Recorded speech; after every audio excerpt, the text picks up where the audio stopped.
না খেয়ে কয়জন সাধু হয়েছে দেখা? যারা খায় না তারা সবাই সাধু। খেয়ে নে, খেয়ে নে, খেয়ে আনন্দ কর, বাঁচবি কয়দিন, খা। বিশ্বাস শেষ।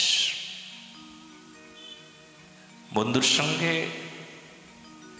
জিহ্বার লালসাটা আবার বেশি হয়ে গেল, কারণ সৎসঙ্গ পরিত্যাগ করে অসৎসঙ্গ করলাম তো, আর সৎসঙ্গটা নাই।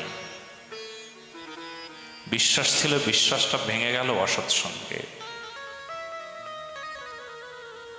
বিশ্বাস ভেঙে চুরমার।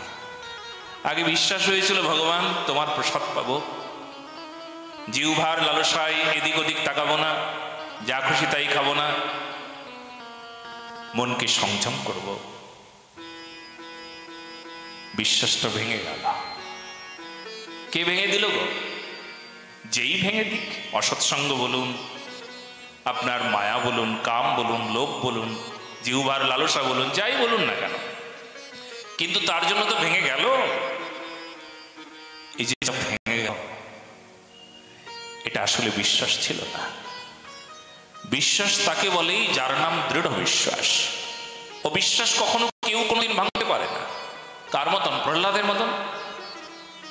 প্রহ্লাদের পিতা প্রহ্লাদের বিশ্বাসকে কখনো ভাঙতে পেরেছিল? ভাঙতে পারে নাই। বিশ্বাস কার মতন হবে? জীব গোস্বামী পাদ বললেন দ্রৌপদীর মতন। এরা সবাই সুখের দিনের বন্ধু ছিল। এদের সামনে চিৎকার করে কাঁদছি, আমার লজ্জা বস্ত্রকে টেনে খুলে ফেলছে, দুঃশ্বাসন চুলের মুঠি ধরে টেনে হিচড়ে নিয়ে এসেছে। এরা নিশ্চয়ই আমায় বাঁচাবে। ও, এরা সব সুখের দিনের বন্ধু। মাথা নিচু করে পড়ে আছে। অন্ধরাজা ধৃতরাষ্ট্র, যার চোখ দুটো নাই, কিন্তু কান তো আছে, শুনতে পাচ্ছি। দ্রৌপদী চিৎকার করে কাঁদছেন, শুনতে তো পাচ্ছেন, কিন্তু না, এরা আসলে সুখের দিনের বন্ধু। সুখের দিনে অনেক বন্ধু হয়, বিপদের দিনে কেউ বন্ধু হয় না। তবে একজনই বন্ধু হয়, যার নাম বিপদের বন্ধু মধুসূদন। ইনি বিপদের দিনের বন্ধু হয়। এনার মতন বন্ধুত্ব কারুর জানা নাই, এনার মতন বন্ধুত্ব কারুর জানা নাই, কারুর জানা নাই। আজকাল বন্ধু হয়, খুব বন্ধু হয়, কিন্তু জানো, বন্ধু হয় টাকা থাকলে বন্ধু হয়, সুন্দর হলে বন্ধু হয়। কিছু যদি আমার মধ্যে থাকে তবে বন্ধুর কোনো অভাব নাই, কিন্তু আমার টাকা নাই, পয়সা নাই, ভিখারি, দিন দরিদ্র, কাঙাল, দেখতে ভালো না, আমার বন্ধু কে হবে জানো? একমাত্র মধুসূদন ছাড়া আর কারোর বন্ধু কেউ হবে। আমার যে কিছু নাই, তাই কেউ বন্ধু বলে হাত বাড়াবে না।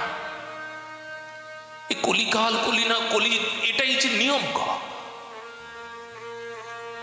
ওখানে কেউ বন্ধু হয় না, বন্ধু একজনই হয়, গরিবের বন্ধু, দিনের বন্ধু, দীননাথ মধুসূদন। বিশ্বাসটাই প্রকার। মহারাজকে দৃঢ় বিশ্বাস বলা হয়। দৃঢ় বিশ্বাস, শ্রদ্ধা শক্তি বিশ্বাস কহে সুদৃঢ় নিশ্চয়। কৃষ্ণ ভক্তি কইলে সর্ব কর্মকৃত হয়। শ্রদ্ধার অপর নামটি হলো বিশ্বাস। কেমন করে ভগবানের কথা শুনবো? বিশ্বাসের সাথে। কথায় তারে পাওয়া যায়।